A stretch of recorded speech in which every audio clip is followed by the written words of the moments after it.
So guys, magbalat na naman tayo ng mais. Sabi, wala pa sawa-sawang mais guys. Ang hirap pala balatan guys. Sobrang laki oh. Ay ko.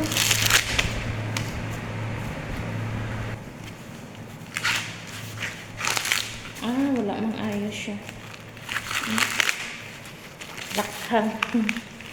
Alam mo guys, nakakasawa. Ang daming mais. Tanim ng mga boss. Ng amo ko guys. Pero ito guys, ito. Ang laki siya na maganda.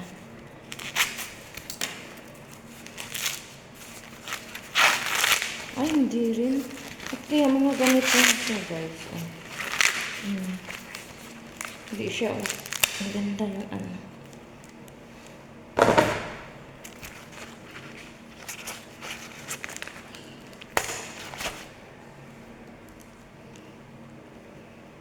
Ito guys, maganda. Pero itong pangit to. Hindi parehas yan.